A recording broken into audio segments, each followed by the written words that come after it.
Here we are. Carolina, with you. Okay, welcome everyone. And we are going to do just a brief presence and attention. So be aware of all the distractions around you in your devices.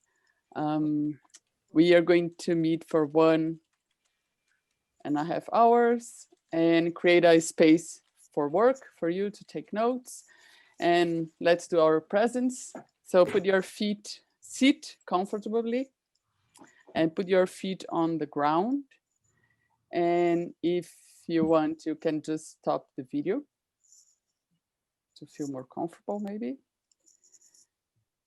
Think about the First Nations and the first people of the land you are living in. Name them if you know their names.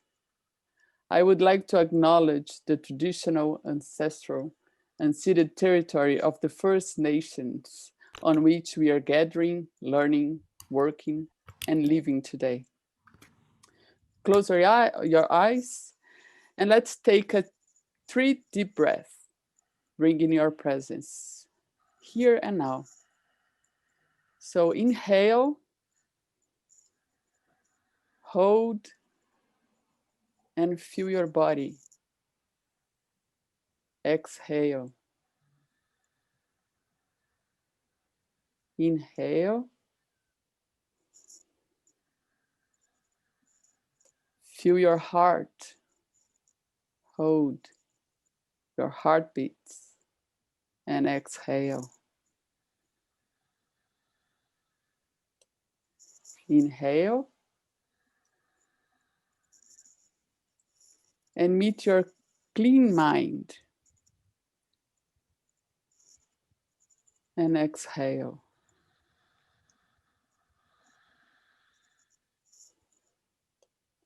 Bring your presence, bring yourself. Open your camera, your eyes. Thank you. Let's begin. So let me introduce our guest facilitator. Where is Robert? It's here. Here I am. That's Hello. good that he's here. Yeah. So basically, the purpose of these gatherings are to create this safe space for us to practice and be together, have fun, connect with other facilitators. And for us, me, Carolina, and Hector, it's actually a big opportunity to bring some people to lead the process. And you'll be there just watching, giving support, sometimes just participating. So we are fortunate to have Robert with us from SessionLab. It's a tool that we like. And just talking about why we choose some tools to work, we actually have 2 criteria. One is the tool itself, should be a nice tool. And the other thing that it's very important, it's how is the community around that tool happening and creating knowledge and getting together?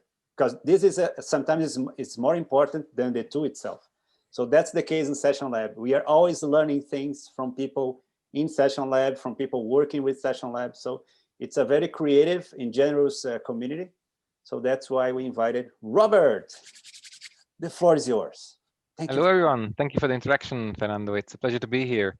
I'm Robert. I'm one of the co-founders of SessionLab. And what is SessionLab? Very briefly, this is a workshop agenda planner tool combined with a library of workshop activities, as we wanted to make it easier for people to design workshops and also on the long run, sort of open sourcing facilitation knowledge so people can learn easier from each other and find new techniques to run great workshops. So I'm going to share my screen now and briefly give you a very, very quick introduction of the core of SessionLab. And then afterwards, you will have the chance to co-create and explore yourself in small groups. So it's going to be after my short 10 minutes intro, very hands-on practice. Let me just start sharing my screen. But before I do that, I just wanted to ask you that if there's any of you here who already use SessionLab and has some experience, you don't have to be an expert, but just if you have already used SessionLab, you see this light bulb icon in the chat, which I'm just copying there as well. Could you please update your Zoom name and put that light bulb icon at the beginning of your name, so we kind of have an idea of who already have used SessionLab and who is entirely new to it. And in the meantime, I'm just launching the screen share. There it is.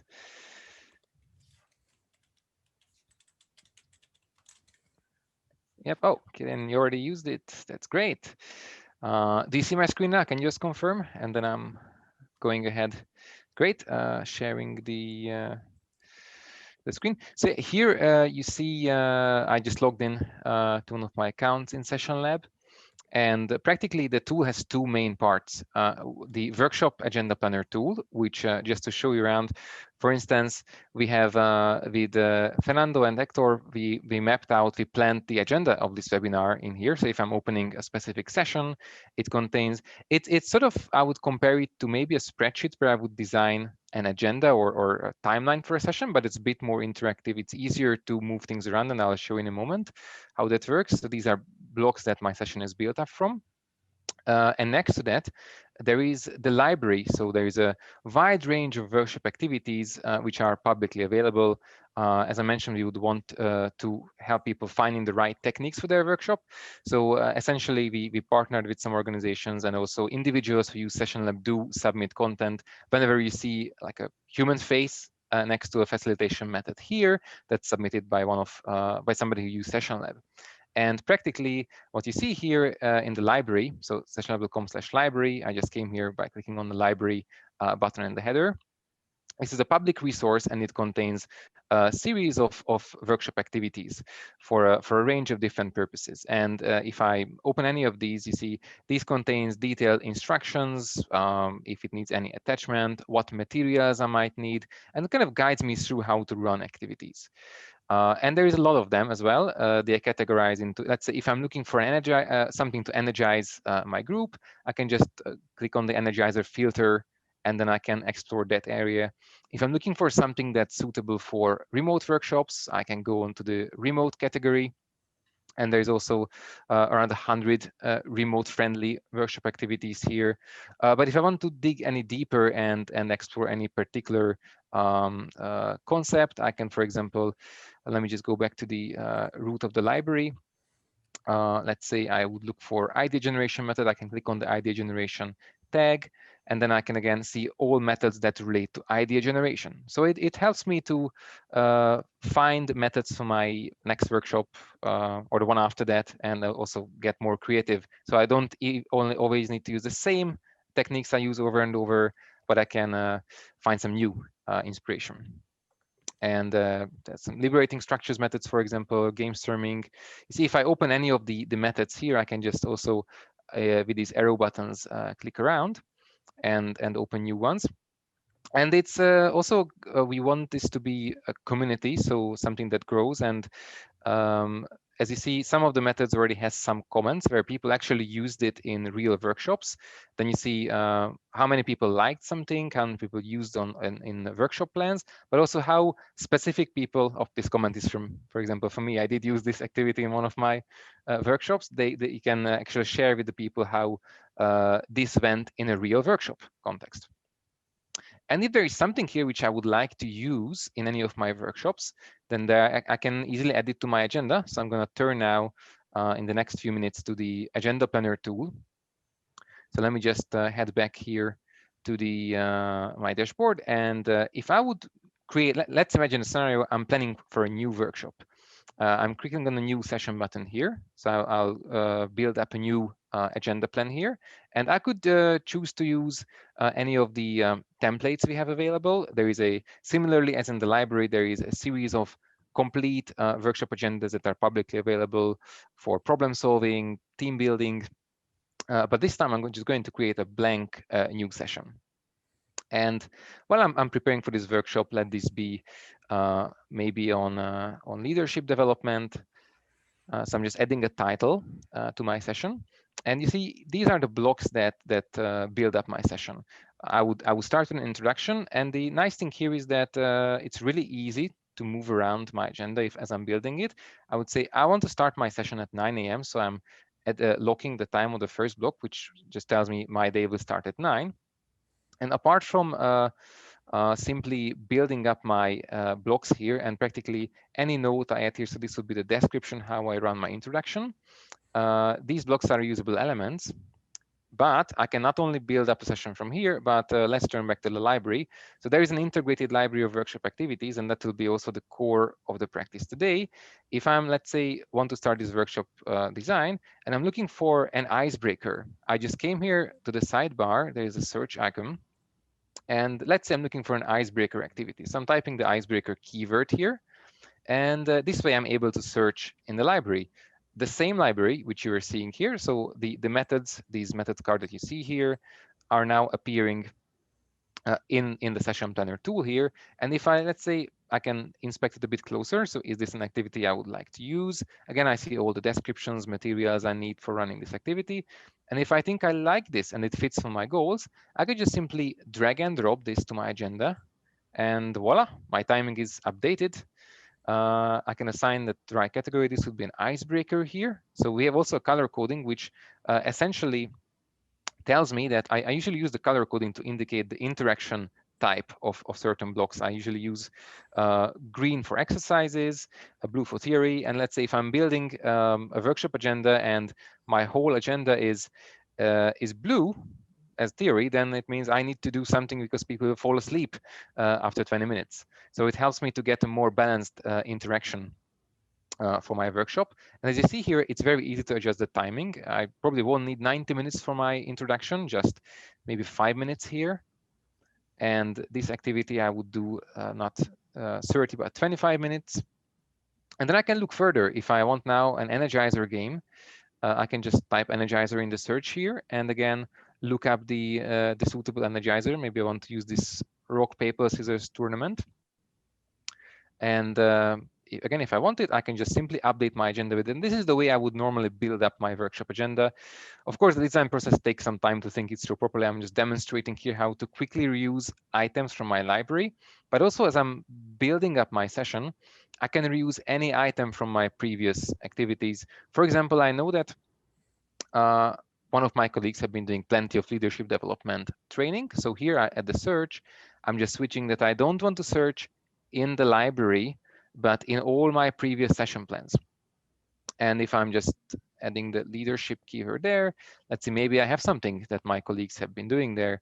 Oh, and there it is. There is a leadership quiz activity, which is an exercise. And again, if I decide that this is suitable for my workshop, I can just drag this into my session plan. So essentially, it allows me to flexibly build an agenda and maintains the timing. If I know that I need to have a break, and now I'm just clicking on the plus icon you see among two blocks here. If I need to have a break at 10:30 sharp, because maybe catering comes at that point, I can just set its time lock to 10:30. And then the schedule will show me I have 40 minutes of unused time since the most recent activity before the break. So I can still use that time and schedule some other activities there. So it helps me to maintain the timing. It even indicates up here that there is unused time between my blocks and makes the whole overview easier in the design. And there's a bunch of other minor things, but I wouldn't tell you everything right now. I just wanted to give you a short intro of how to start building your session. And then there is the library, which you can easily reuse content from and find inspiration for your next workshop. And the other key thing here is that it's collaborative. So I can invite my colleagues. Let's say if I want to co-design this session with my colleague Andy, I can just add him as a collaborator, and then we are in the same time able to co-design or co-edit this workshop plan. And let me just show how an end result would typically look like. So I'm skipping ahead.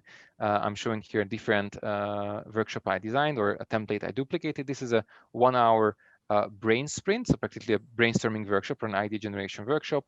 I see all the elements laid out, all the detailed steps I would do. This is how my final agenda would look like. And if I want to share it with people, I can simply export this into PDF, which gives me a both a detailed and a table overview, or simply create a shareable link that then people can use to view this session. There is, as I mentioned, a couple of other things that might be interesting, but at first let's let you explore. And if there is not any other question at the moment, let me just check the chat as well. Let's see the. Yep. And now we would go to the practice rounds, which essentially we would be moved into groups of 4 or 5, if I'm correct, Fernando.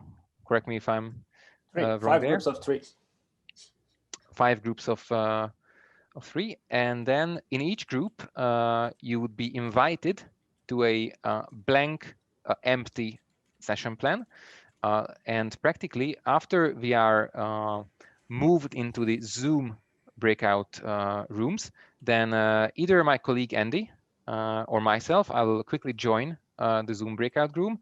I'll ask your email addresses and I'll invite you as a collaborator to the empty session. And then within the group, you'll be able to enter this session and then explore the library, find suitable blocks. I would suggest you to pick a topic that is relevant. You don't need to vary too much which exactly pick. Maybe you want to work on a strategic planning session or leadership development training, something that is an interesting challenge for you to start working on. And then explore the library of workshop activities and start building the first bits of your agenda. So introduction, icebreaker, energizer, maybe a first activity. And then essentially, when you go into the Zoom breakout, as I mentioned, and then I will join, we'll invite to the session. And afterwards, when you're invited, you will find the link of this session in the chat. We'll drop it in the Zoom breakout room chat. And you see room 1 will be able to enter the session outlined here for room 1. If you're in room 2, then just click on the link for room 2. And the fun starts. So you'll have some time to co-design, and afterwards we are going to regroup, share the designs with each other, and then discuss any revelations, ideas, questions you might have had. Did I miss anything, Fernando, or shall we go into the breakouts? There is one question in the chat from Steven about the library. Yep, let's see that. Chat. Yeah, can you tell us more about the library of techniques? For example, the anti-liberating structures library is preloaded, or other facilitation repertoires? Yes, that's a great question. Thank you, Stephen. Practically, for liberating structures, you can find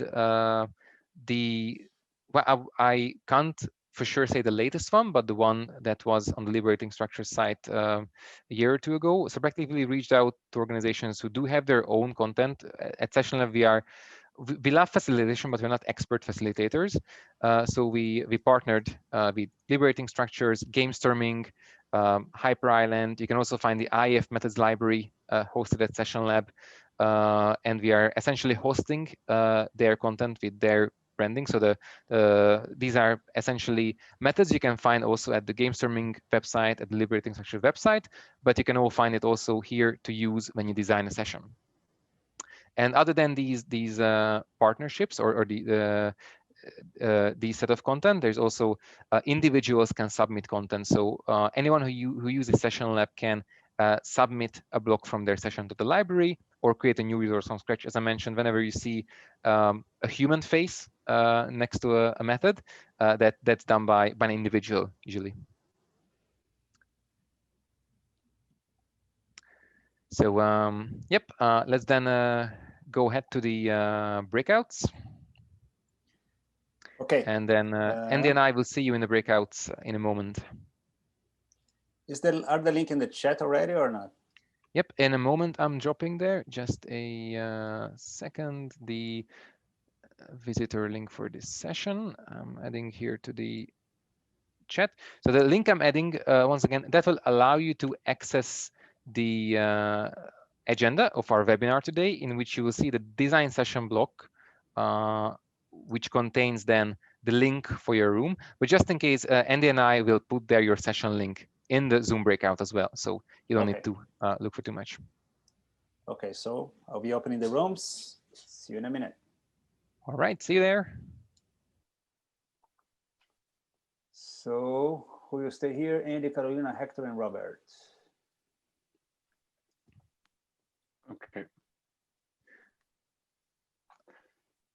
At the end, I'm also going to share the full set of links to the group when everybody is invited. But first, we want to add people to the sessions. Yep. Cool. Yeah, I just moved one person from room 5 to room 3. Now we are even. Okay. Yeah, room 2, there's 2 only. Yeah, there was, who was there? Camila was there, but she left. Oh. So Andy and Robert, do you need help to get there, or? I should just enter, right? Wait. Breakout rooms. Yeah, I can join my. Okay, I'm joining room 1 right now. Yeah. Thank you. I think I need to go to room 3, but I can't see the breakout rooms option. I don't know what happened, but it took me out. So I'll move you there. I was Oh, with thank you.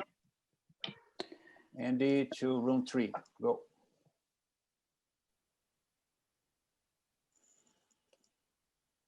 So Liliana, you'll be in room 2. Just a minute. Okay. Boom. So between Portuguese and Spanish. Mhm. So maybe add me to the session 1, Andy. Okay, I'm Let just me give opening. you the link. Oh, my email. I can invite you to session 1. Is it the Aprendix one? I've got that one. Yeah, contato@Aprendix. I'll contact it.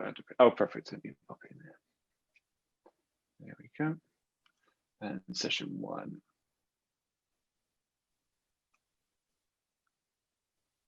Oh, neat. I see session 1 or room 1 already renamed it to teaching virtual Oh, did they? facilitation. Oh, that's why I wasn't sure if I'd opened the right one. But So Robert, I will put on the chat for you a message from Michelle Aslan. Training, when you pair people up, please ensure you don't pair them with me. Yeah, if you want to schedule a demo with her later, because she will be dropping the session, maybe in 10 minutes. So Nice can point. I open the session, yeah. Andy? Let me see. Oh, got it. I've added you now, Fernando. That's done. Yep. Do you want to be added to each session, Fernando? No, just one, because I'm trying to, I will be Right. here just to see, just for recording. Yep, I see you are inside there. That's great. Yeah. So here they are. Having fun. Wow. A lot of stuff. Oh, wow. Great. Yeah, so is Elena, DJ, and Steven. Nice. Do you want to, because we are recording, Robert, do you want to show in more details in the next like 9 minutes or 10 minutes, something else from SessionLab? Oh yeah, if it's a good way to spend the recording time, that's sounds fun. Just before that, Andy, I say, Andy, can you make a note, please, to follow up to Michelle in the. I see Fernando, you sent that message to me, but I'm gonna send it to you, Andy, on Slack. Okay, perfect. It's good to show the comments, the session information, the multi-day sessions, the overview. All these tricks are so nice. The other day, Hector showed me how to copy one thing from one agenda to the other with the option function to duplicate. Oh, nice. Yeah, Save copy your dragon. tons of time. Excellent. Here is Michelle. So, Hey, Andy, Fernando, and hey, Michelle, Robert. Robert. This is fascinating. I've never seen anything like this. I want somebody to connect with me and walk me through one of the sessions. I have to go because I have to train in 10 minutes, 9 minutes. But thank you for inviting me. It was fabulous. Talk to you You're soon. welcome. Bye. Excellent. Talk Thank to you. you We're gonna soon. follow up to Nice you to and meet you. enjoy your session. All right. So then I can. Shall I go ahead, share my screen and show a couple of exciting bits? Yep. All right, I'm going to do that right now. So I am at Zoom, share screen, and this one. So again, back at SessionLab, and I'm using the time until the groups are co-designing to show a couple of other useful bits in SessionLab, because the previous intro was straight focusing on the next steps that we wanted to start with, which was the basics of our session planner tool and the library. But now I entered a session already designed, and you see this is a little more complex. This is a 4-day workshop agenda for a design sprint. As you see, each day practically contains the full plan how to run the session. And if you are designing a little more complex workshop, then SessionLab comes very handy. You can manage a multi-day agenda here. As you see, I can navigate between the tabs here to decide which day I want to work with. But if I really want to have a good idea of the whole flow of my 4-day workshop, I can click on the overview button. So once again, if I go back here to the single day view, here in the header, I have this overview option, which kind of gives me a zoomed out view, and I can see the whole flow of my multi-day workshop. So if you design a course or something that spans multiple days, that's pretty useful. And I can also see here a couple of items are linked together in this blue container. That's a group. It means that these blocks belong together. That's why I group them together. And allows me to move them easily between different sessions. So if, for example, during my first day, I realized that I didn't have time for my last activities, I can just simply drag this whole set to the next day and then update my agenda that way. So let me move it back. I'm dragging this whole group of blocks back to day 1. And there also, this is actually a very handy thing if you have already done something in SessionLab and you want to just check how a certain other previous workshop agenda was made, or you want to reuse content from another workshop, you can load any other workshop plan. So if I, you see here if I click on the open session button, I can open any other workshop I or my colleagues have designed. So I see there is a leadership development session here. That's what we started working on earlier. And I can easily, if I press the Alt button on my keyboard, I can just copy any block. If I don't press the Alt, I'm moving any block from this session. So it's really easy to copy blocks between sessions this way. And also, if I figure out that I actually want to work in this view, so let me go back to the overview, I can open any of the blocks here and just actually lay it out here. So I can access all the details. I'm just typing my description here, new ideas here, and then I can simply work in this view. If I click away, it closes. So it allows me to actually work in the overview mode as well.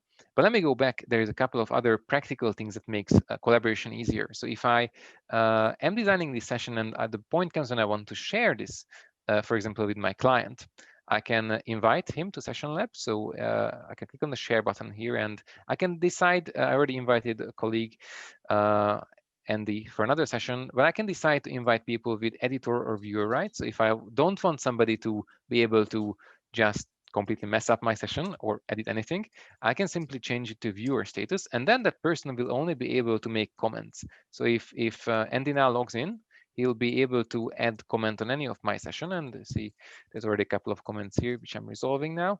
And if Andy would say maybe this should take more time, then I'm getting a notification after this comment. So it makes collaboration easier. That's the easiest way here to leave messages to each other, other than we actually, if Andy would come online, his collaboration icon would also filter down your workshop for a specific client. Let's say this is for public webinars, and the next time I want to see all the public webinar plans I did, I can just search for that keyword here, and it will show me the that session, which is currently only one. Everyone's back.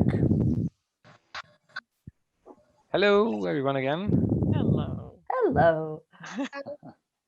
We had the best team ever. I'm just claiming it. We had the best team ever. We were playful. If nothing else, we were playful. We absolutely did not do the assignment. We had a great time, though. That's the idea. The main thing. Nice. What was the assignment? That was an assignment. So yeah, actually what we want to know now, it's like if you can share what happened, discovery highlights, or anything that happened in the room that was nice. We can start with room 1, DJ, Elena, and Steven, the best group ever. The best ever. And then we move to the room 2. You know, the first time in any software, it's a little confusing, right? So we were just mostly playing around trying to figure out where things were, not really building anything. So, I mean, it was fun, and I can see, Stephen, I'm gonna quote you: powerful and quirky. That's good feedback. Thank you.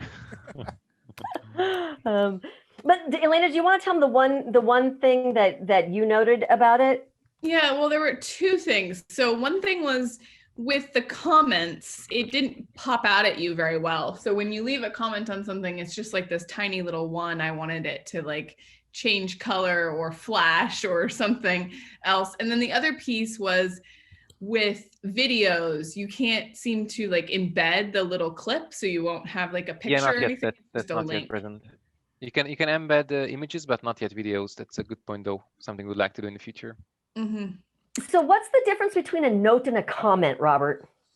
So essentially, would you mind if I share my screen for a second so I can show that? Let me just see it here. So if you see, I'm entering a session here, and the notes that you see here in the sidebar, they are really just recording ideas and an idea for an activity, and that's kind of unstructured. But as soon as I work, a block is always having a timing. It has a number of extra things. I can add attachments, description, materials to a block. So it has a number of fields. And practically when I really populate a block, an activity for my workshop with all the things, that's a reusable element together with its attachments, materials.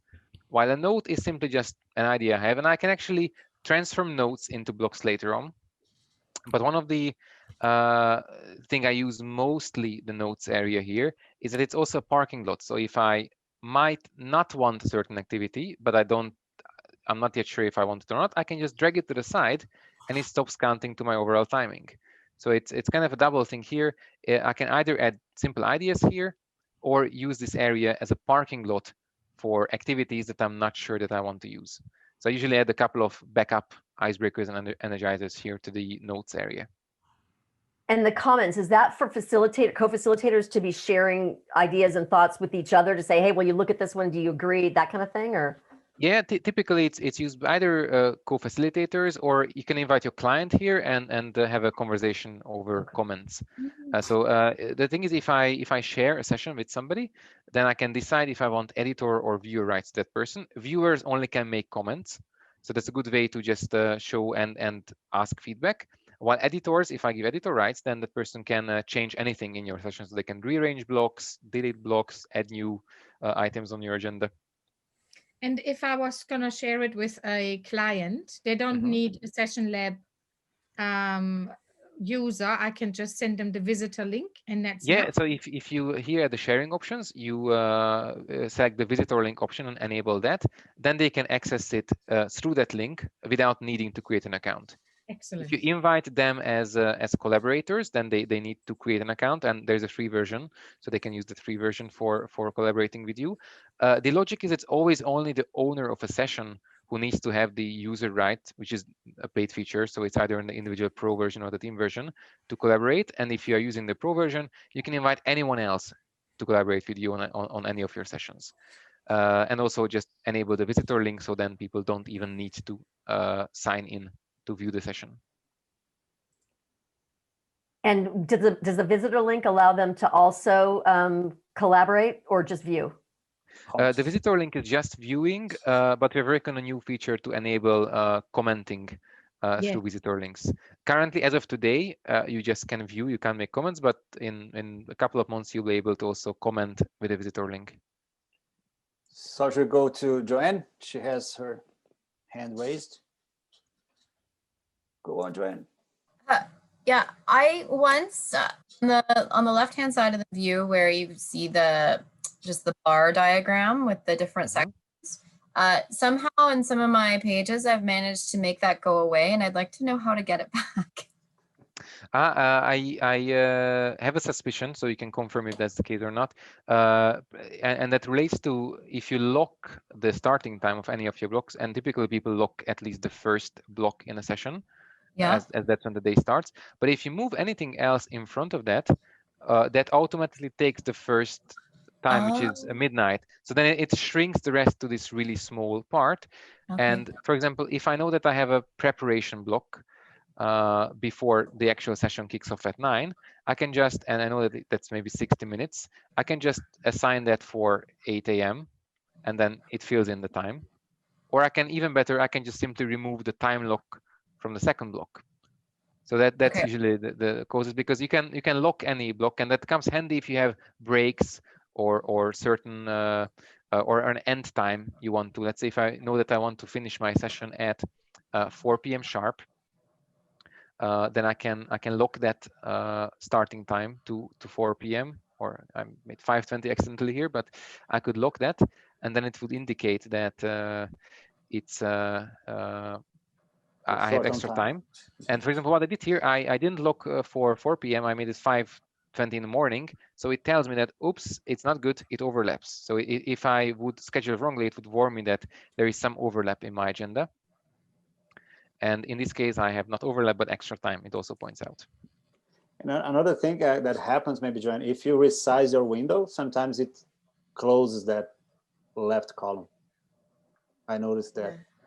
Can you do this, Robert? If you resize your browser? if you make the browser small, and also it works on mobile, so it's responsive. Then at some point it will be taken, so you have space to focus on the main area. And then if I shrink it really small, this is the view you would have on a mobile phone if you use it from a mobile. Okay.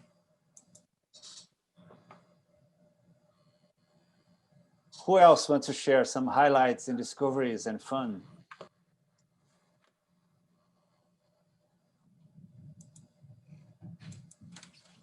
Room 2, we have Liliana and Jean. Any news from room 2?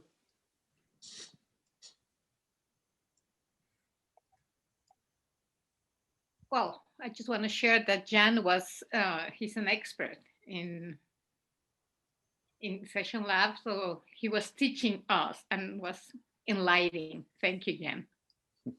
Nice, thank you, Jan. Oh, he's too humble. Look at him. He's so humble. And Gillian and Sarah, room 3. How was it? Sarah has quite a bit of experience using it. In fact, she was teaching others last night. And we also had, was it Michelle with us at the beginning, but she had to leave. So we did little rounds of, we explored, like, and Sarah gave me a bit more direction because I've used it twice. So nice. Can you share, Sarah, a little bit of your experience? Have you used it like heavy user? I'm relatively new to it, but I have a colleague named Erica Marks, and she's been using it for a few years. And she's added to the library. You can go find her activities. And she's a colleague of mine from the Applied Improv Network. So her focus is really engagement online. And that's part of my focus. But I also do a lot of sort of depth consulting and multi-stakeholder collaboration. So I supported her in a large group session because she needed a number of facilitators, and she used SessionLab. And what I remember about her training me, like introducing it to me, is I was like, well, wait, I've got to take some notes. And I was ready, to like take my own notes. And she says, no, put everything in SessionLab. Then we all have access to it. And this little light bulb went off. And so then I used it on a job. I had a multi-stakeholder thing with a bunch of scientists figuring out how to make plastics better so that they break down in the environment when you're done with them. And it was 50 people, and I had a number of planners together. And we needed during the time that they were really conceptualizing their session, you know, I didn't know about SessionLab, and I used a Google Doc, which is what I always do, which is let them just think out loud and get their goals clear. Once their goals are clear and they're starting to plan like how they're going to get to their goals, then there was a moment when I said, okay, they're ready for SessionLab. And I moved everything over, all their information. I put it in SessionLab, checked it with them, taught them how to use it. And then we used it as, we even used the back channel, the right-hand column, the comments part as our back channel instead of like, we had to have a backup back channel in case something crashed. But because we were all on SessionLab, even if somebody's computer crashed, the rest of us were on there. So you can put the links in, like we put links in the chat for another document so people can go work in the other document. Like they can open a Google Sheets where they can type stuff in. So those links are all in SessionLab. So one person behind the scenes job is to put things in the chat from SessionLab. It's all in SessionLab. It's so fantastic for things like that where there's a lot of complexity. And the important thing is to remember that there's one person front of the house who's doing the facilitating, and then there's at least one person back of the house who's making things happen in the Zoom, you know, in the coordination of multiple platforms, and all that can be coordinated in SessionLab. I hope I didn't say too much. No, thank you, Sarah. Awesome. Brilliant example. Thank you so much for sharing it. Jean. Yes, Robert, I have a question. I saw that doing my search, I can see in my sessions some work I already done. And if we are three of us that are each one with his own SessionLab signature, and we are working together in one specific project, can we make a search and drag our own experience to this session? Or because I Yes, saw you can. that. So you're able to search among all the sessions you have access to. So sessions you created and sessions you have been invited to. And once you are working on a new session plan, you can drag any past content from your previous sessions into the new one. But you can see my sessions in a as an invited. Well, so if you are invited to somebody else's session, then you're able to search in that content and reuse content from that. Mm-hmm. That then under team, where it says team? Mm-hmm. So I can actually just show that in a moment. So I can share my screen. You're invited as an editor, right? Yeah, I think whenever you're a collaborator, so let me just go back here. If you see my screen now, then I'm here at the search area. And so I can either search in the library or in among sessions. And if I search among sessions, then I have access here to everything that as a user I have access to. So things I created and things where I have been invited to, regardless who is the creator. If I am a collaborator, then I'm able to search and reuse content from that. Nice. So Joanne, let's just hear from room 5, and then I'll go back to you, to room 4.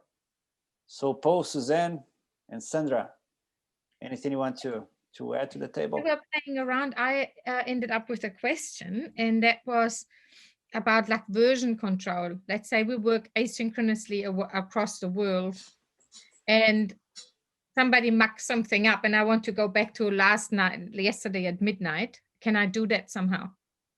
Not yet. So currently, I mean, and that's something we'd like to do in the future. That's not the very next feature. There is an activity log that shows you what have been changed, which you see on the right sidebar, but it doesn't really allow that does not allow you to go back to versions. So that's something we would like to do in the future. Okay. Joanne, go on. Yeah, my question was essentially like, is there an undo button? And yeah, just as much as your browser allows, so you can undo a couple of character edits, but there's no way currently to revert, let's say, moving a block or deleting a block. The only thing you can undo is if you delete a session that you can recover, but not yet if you delete a single block or move a block. Nice. And Robert, maybe we can do the last activity that we planned was to have comments and suggestions using the comments feature. Yep. Let me just we have 11 minutes to honor our time. Invite you. So the I'm going to put the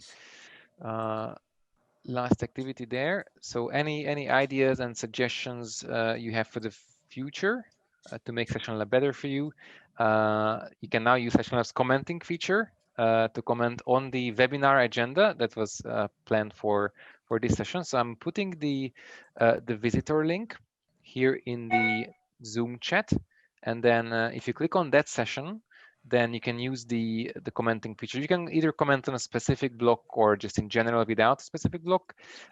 Feel free to add any feedback or any sort of impression wrap up you had from this session. What did you get for your own facilitation practice, and any comment suggestions? I'll just share the screen for recording purposes. I will mess up with your desktop, sorry, but keep your attention on your SessionLab. It's just to see the comments will pop up on this right side here. Jay, Sandra, Suzanne.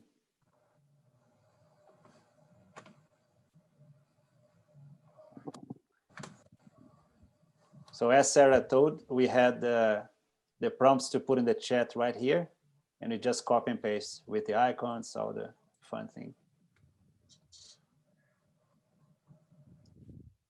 Nice. Let me see what is happening there.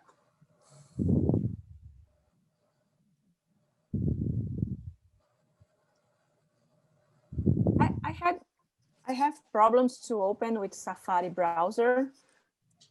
We use Is it Chrome. something that I have to check? Yeah, check normally your Safari Google. should be fine. But Andy, do you can you open in Safari? Then I open with Google Browse. In general, Chrome is the smoothest experience, but Safari and Firefox should be even Edge. It's only Internet Explorer that definitely you should not use, but Safari should be fine. We'll check just in case if there is any. Okay. I've been able to open it on my Safari on my Mac, if that's, but yes, I'm not being able to do that for a while now. I just click it in. Can you please send us afterwards a screenshot of what do you see when you try to open in Safari, just for us to understand what might cause this? Thank you. Should I send to Fernando? If you can send it to support@sessionlab.com. Ah, okay. Okay. Or you see on the screen, you see this green chat icon in the bottom right corner. If you just drop the screenshot there that you have. Oh, but yeah, sorry, I'm wrong. If you can't log in, then obviously you don't see the chat icon. Yeah, silly me. I just saw it on my screen. It's okay. I can but... find in SessionLab and I send to support. I would do that. Excellent. Okay. Thank you. Just a question to the people who created the run sheet there. How do you get all the little characters in there? I love them when they come up then in the chat. It's the just emojis? a basic digital question. I just put in the chat, Sandra. Oh, thank you. I use Emojipedia. So I go there, look for emoji, copy and paste. Carolina uses WhatsApp to grab the icons. So it's a way to make this chat that is completely flat a little bit more warm. Very good. Yeah, Any other hints, Sarah? easier. Any other hints, Sarah, about these emojis besides it's addictive?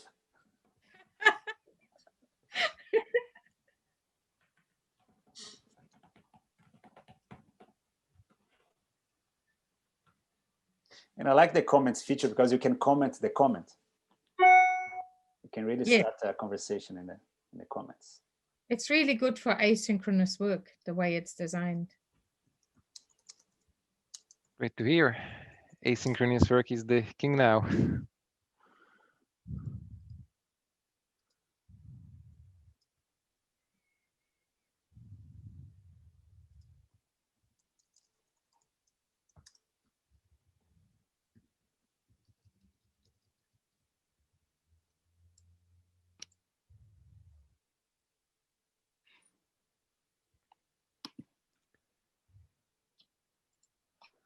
Lean tools. Thank you for the suggestion, Stephen.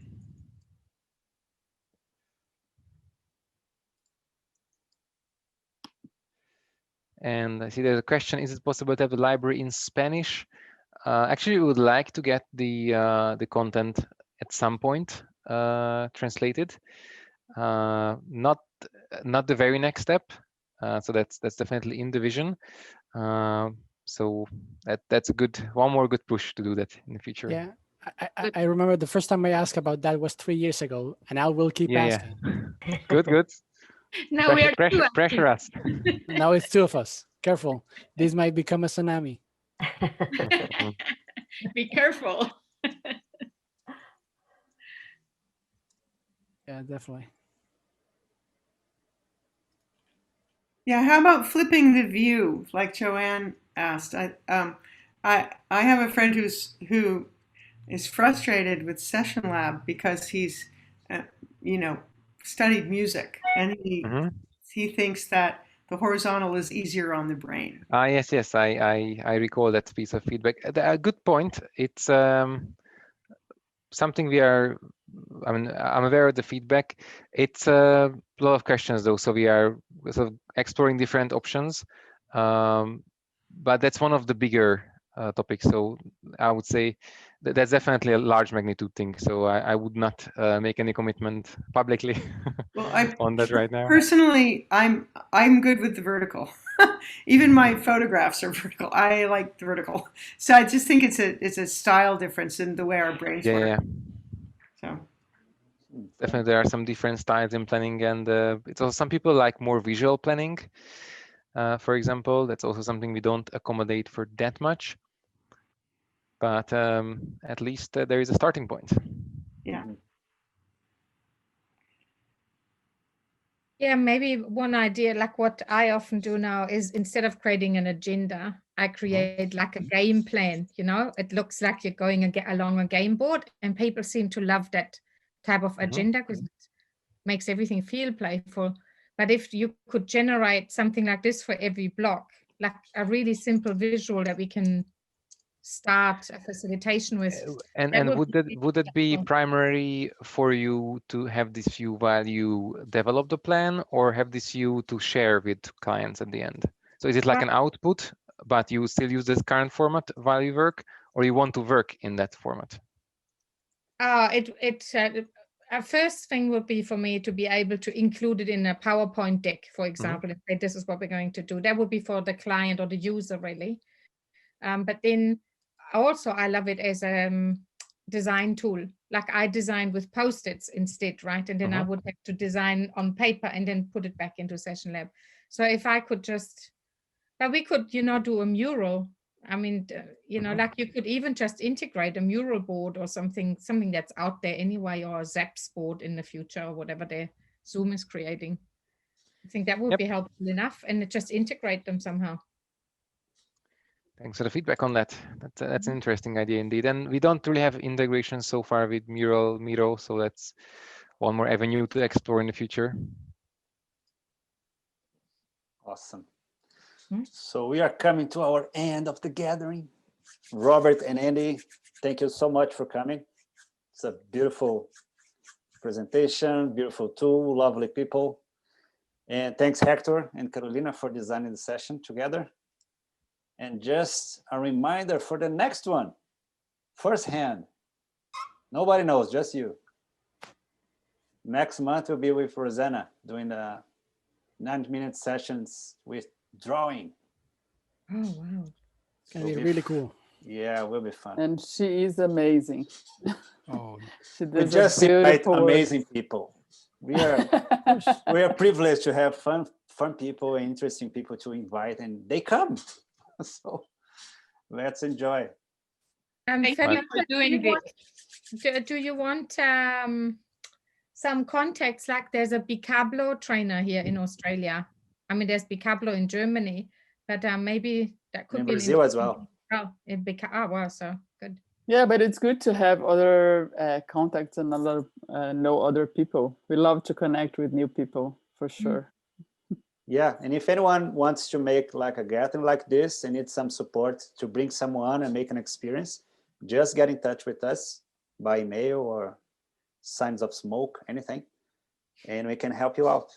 We just don't make more of these gatherings because we don't have a lot of time, but we love to do it. Yeah, So, well, we learn and have fun with good people, so it's awesome. Any last words, Robert? Any last hint for people? Well, thanks so much for being here, for exploring, for all the questions and feedback as well. It's been a pleasure to be here and also fun to see people exploring the tool. So thanks again for your time. Enjoy using SessionLab, and if you have any questions in the future, just get in touch with us. Awesome. Thank you so much. Thank you. Thank you, and have a nice day ahead. Thank you, everyone. See you. Thank you. Thank you, everyone.